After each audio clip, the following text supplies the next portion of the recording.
This class deals with the cessation of employment.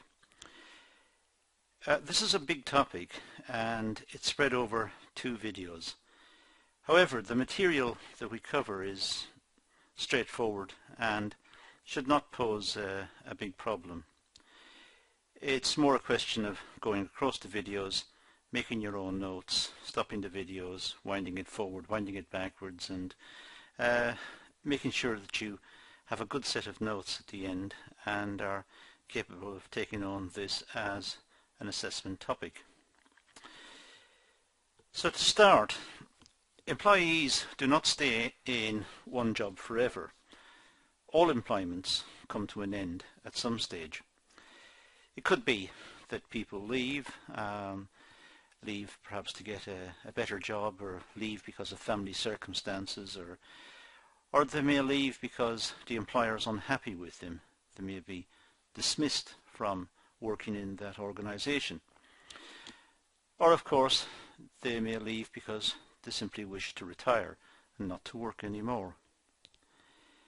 So there are various reasons as to why people leave, but that process will happen to everybody at some stage. Everybody will leave work at some stage. That's inevitable. Both employers and employees can terminate a contract by providing notice. Work is voluntary. People go to work on a voluntary basis. There's nobody forcing them to go to work. They go to work to earn an income, to support themselves and support their families and to have a better life. And they may also go to work because they find work a pleasant thing to do. It occupies their mind, it interests them, they're motivated. So people may work for a variety of reasons, and these are the subjects of other videos. But the employer and the employee may back away from working at any time by simply giving notice. The employee may simply state that they wish to stop work in a month's time, let's say. Or the employer may say, we don't want you after a month. It's a voluntary arrangement. It has to be dealt with fairly. The employer just simply can't say to someone that they don't want them. They must have a reason as to why they don't want them. Now the reasons for the cessation of work, for the ending of work or the ending of employment, can be either voluntary or involuntary. Voluntary is when both parties agree amicably that the employment should finish. Perhaps the worker wants to leave to do something else. It's a voluntary arrangement. Or it could be involuntary, as I said earlier. It could be the employer wishing to terminate the contract of someone who he or she feels is not making a good contribution to work, or could even be disruptive at work. Let's look at both of these in a little more detail. We'll start with the voluntary one. So voluntary termination. Well, voluntary termination occurs when an employee, by his or her own will, decides to leave employment. So the employee decides that it's time to leave. It's time to leave to do something else, or to engage in some other activity. Now the typical reasons for this could be dissatisfaction at work. They just don't like what they're doing at the moment. Or it could be a change in personal circumstances, perhaps family circumstances. Or it could be the fact that the person doesn't like travelling to work every day. Or there can be a variety of reasons as to why this is the case. Starting a new job with a better career prospect is also a possibility. People are constantly on the lookout for better employment. The fact that they're currently in employment doesn't mean that they've stopped looking. And if a better opportunity comes along, they may wish to leave to pick up the better opportunity. And of course, employees may resign rather than being dismissed. If the employee knows that the employer is unhappy with him or her and feels that the employer is about to dismiss them, rather than being dismissed, they may decide to leave. And of course it could be retirement or ill health, another reason for leaving. So this is some of the voluntary ways in which contracts can come to an end, and some of the reasons why a contract may come to an end. Now let's look at the involuntary, or the dismissal part. Involuntary termination, in other words dismissal, occurs when an employer decides to terminate the employee's job. In this case, the employer is unhappy with the employee and wishes to end the contract, end the employment of that person. This type of dismissal is not in the hands of the employee. This type of dismissal is in the hands of the employer. The employee can't dismiss the employer. The employee hasn't got the power to do that. But the employer has got the power to dismiss the employee. The employer must be sure, or must ensure, I should say, that the dismissal is on fair grounds and with adequate reason. The employer simply can't pick on someone and say they don't like them and they don't want them anymore. That's very unfair. The person needs a job to support his or her family, to support himself or herself. And so there's a variety of reasons as to why the employer must take into account the circumstances of the individual and must take into account the reasons why he or she wishes the individual to leave. So it's a balance. They must balance the wrongdoing of the individual against this quite big step of terminating someone's employment contract. And it is a big step, because that person will no longer have an income. So it must be justified. There must be good reason as to why the employer would want to dismiss someone. Now, there are various types of dismissal that may occur. For example, there may be summary dismissal, or an end of contract dismissal, redundancy, and also constructive dismissal. Now we're going to look at each of these very briefly to get a feeling for what they are. But it's, as I said earlier, it's a big topic, so some of them will be spread on to the second video. So there will be cessation of employment 1 and cessation of employment 2. So watch out for the second video. So for the moment, let's start with summary dismissal. Now, the employer has the right to dismiss an employee without notice on the grounds of unlawful behaviour concerning their contract of employment. So the employer can dismiss someone without notice. In other words, dismiss them immediately. It's summary dismissal. It's a very serious step, just simply to say to the employee, you are finished, leave now. And that's what it amounts to. It can be based on various reasons, or it may come about because of various reasons. For example, misconduct. The person who has been dismissed may have engaged in some acts of misconduct within the company. May have operated machinery in a dangerous way against protocol and against guidelines, or may be misconducting him or herself in terms of their timekeeping, their demeanour, their relationship with other workers, their contribution to the company, and their contribution may be actually destructive. They may sort of not engage with the aims and objectives of the company, and in fact quite the opposite, try to sabotage those. So there can be various types of misconduct, all of which could lead to summary dismissal. It could be, of course, that they simply are bullies. They have bullied other members of staff, or threatened other members of staff, or verbally abused other members of staff, or customers or visitors to the company, or to the management itself.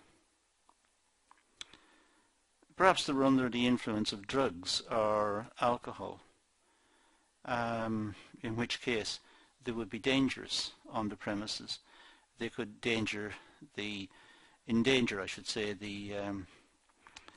working conditions for others. They could make it dangerous in terms of the use of machinery, or in the stores, or simply disruptive and not the type of behaviour that the employers would want to see. They're paying for people to put a fair day's work in and contribute towards the objectives of the business and try and help the business along. That's the idea, not to turn up to work drunk. They may disregard company policy and procedures and be disobedient.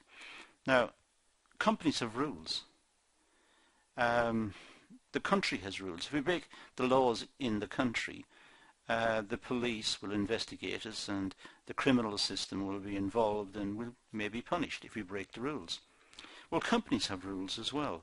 Companies have rules about when work starts and when it finishes, and they have rules about how the work is conducted, and how the product is produced, and who's responsible for what, and how it will be laid out. So they've got all sorts of rules, and these rules must be followed. The rules have been designed with efficiency and productivity in mind, and these rules must be followed. If they're not followed, then the efficiency of the business is being threatened, and ultimately its existence has been threatened. So employees who disregard the rules do not really belong within that business. It could be neglect of duties, asking an employee to look after a machine, and they don't. They leave the machine to look after itself. It's dangerous, it's wrong, it's wasteful, and it's a dereliction of what was required. It could be the steal from the company. They steal semi-precious metals, or they steal from the office supplies, or it could be that they are stealing. Or it could be that they have regular periods when they're absent from work. For example, taking a long weekend, taking Friday as well as Saturday and Sunday off, or taking Saturday, Sunday and Monday off. So if they're absent from work on a persistent basis, 1 day or 2 days a week, it's disruptive for the company.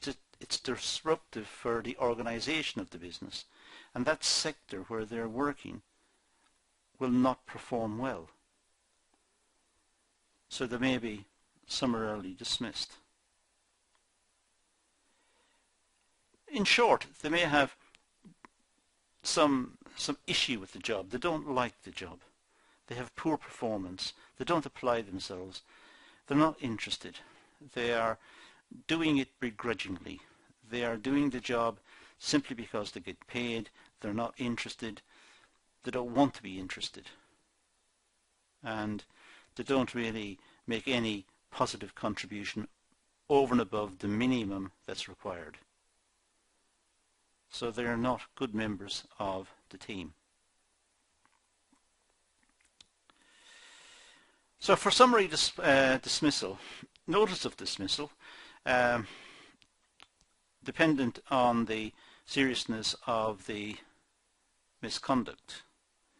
So the notice depends on how bad the misconduct is. If the misconduct is extremely bad, then the notice can be very short. It could be leave now.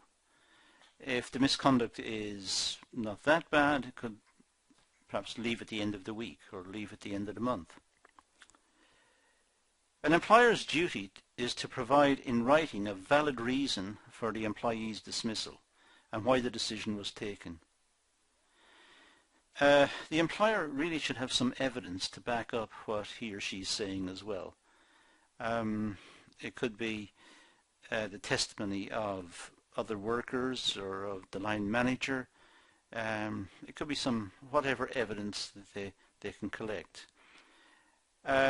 There is a possibility that the employee will take the company to a tribunal, a legal tribunal, to seek compensation for being dismissed, in which case the company needs evidence as to why the person was dismissed. But the employer should provide a written explanation for the dismissal.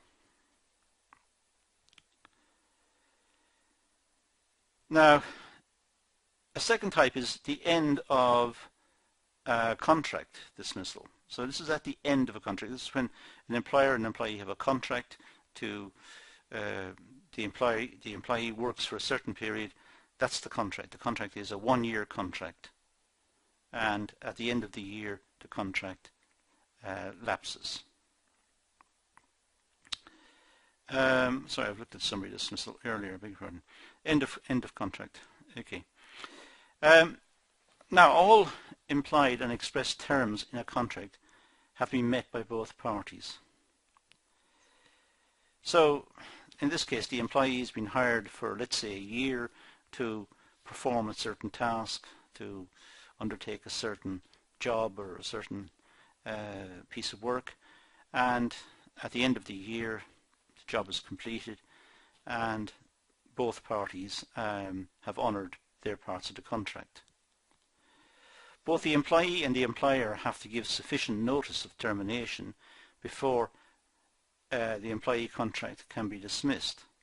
Well, if it's a fixed term contract, it may be assumed that it will end on the date at which was fixed at the start of the contract. So if it's a one-year contract and the contract starts on the 1st of April, it will end on the 1st of April or on the 31st of March. So, but nonetheless, there should be perhaps advice given in advance that the contract is coming to an end, just so that a reminder that the person will need to seek alternative employment. So it's based on a mutual agreement between the employer and the employee. There's an understanding that that's what happens. Fixed term contracts are quite common in the academic world. Sometimes researchers take on fixed term contracts for, say, a 3-year period or a 1-year period to research a particular topic. And at the end of that period, they will submit a report and submit their findings. And upon submission of the report, that will terminate the contract. The contract was for 1 year, they worked 1 year, and that was the end of it. Another type of the end of contract, another type of cessation of employment, I should say, is redundancy. And it's one that most people will think about when they think about ending employment. They'll think about retirement perhaps, and they'll think about redundancy. Summary dismissal doesn't often come to people's minds, and as does fixed contract, it doesn't often come to most people's minds. But redundancy and retirement, these are two big areas. Now, redundancy is a type of dismissal which is based on economic factors. In this case, the business is not doing too well, the economy is turned down, so the business is not selling its product, revenues are down, so it needs to cut its cost. In other words, it needs to make some workers redundant. Redundancy is dependent on an employer who may wish to dismiss employees as the job is no longer required. So redundancy may be related to the overall sales of the business. As sales diminish, the employer want to get rid of some workers to try and cut costs and save the business. So redundancy occurs perhaps from the introduction of new technology, labour saving machines, efficient machines which take on routine tasks and perform the tasks to a very high standard, a very close tolerance and very good quality. So perhaps it's the case that the workers simply can't compete with mechanisation. It could be, as I said as well, a downturn in the business. It can't sell. It's got very high cost structure perhaps, and it can't sell its product in the market. There are cheap imports which are competing with it. So it's a downturn, and it may lead to efforts to try and save on costs, for example, redundancies.